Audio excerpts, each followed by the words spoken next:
What inspires you? What do you aspire to? Can you think of a place and time that you'd like to retire to? If you can, then I admire you, but I cannot lie to you because I am not in the frame of mind where I'm even trying to. Think about the future that our leaders may conspire to, where the highest of them all was always sort of like, you're fired, dude. So here is what I've tried to do. Find the right attire to convey to you my passion goes beyond a simple tire to.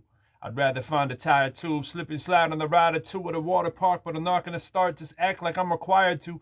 Take the 2 weeks paid on some vacation in the shade, then act like I am something other than a modern slave. Of course there are no chains, I'm not degrading that reality, I'm just simply pointing out we all are jumping over salaries. So where's the liberation when our vocation or our trade is so totally consuming we consume from where we're paid? Where we're still afraid to break the chains of our oppressors. And it starts for me each day when I place my chain upon the dresser.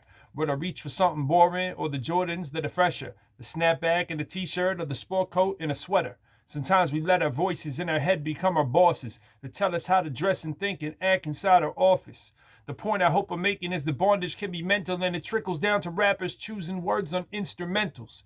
We act like we're compelled to follow rules and make decisions based on policies and codes that oftentimes are never written, just to fit inside a mold that we are cast upon ourselves, on some cookie cutter templates that we bury on our shelves, burying our souls inside a shell of our true selves that we rarely show to others for a fear of losing wealth, a fear of losing safety for exposing who we are. So our Superman stays hidden and all we give him is our Clark. Our Spider-Man stays hidden and all we give him is Peter Parker, but we don't need Diana Prince to wonder what a woman offers.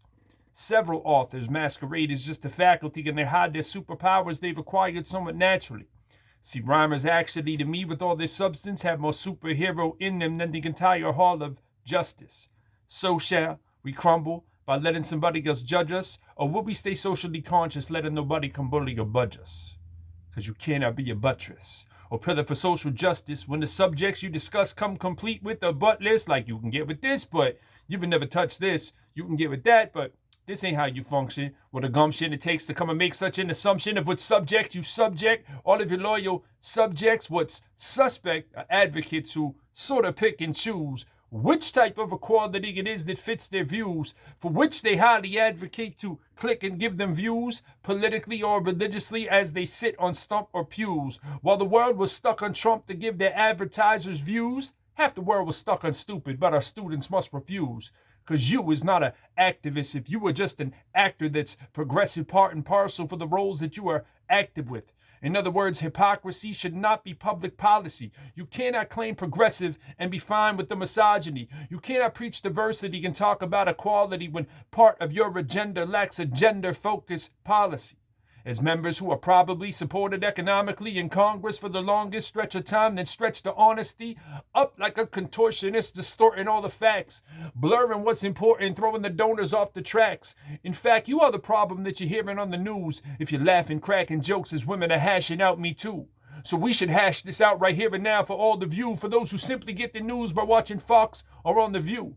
Like who got on them Louboutins or the fanciest pair of Gucci's when they're letting on any Dick and Tom or these Anthony Scaramucci's?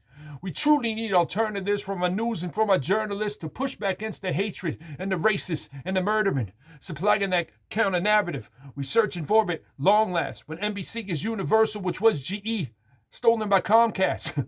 It's hard to know the contracts and ownership percentages and what's in our best interest as consumers, who's protecting us. So here's what my suggestion is: go hard because life is short, and just consider all them sources for those causes you support. Peace. Professor Lyrical. Pro Quo. Check us out.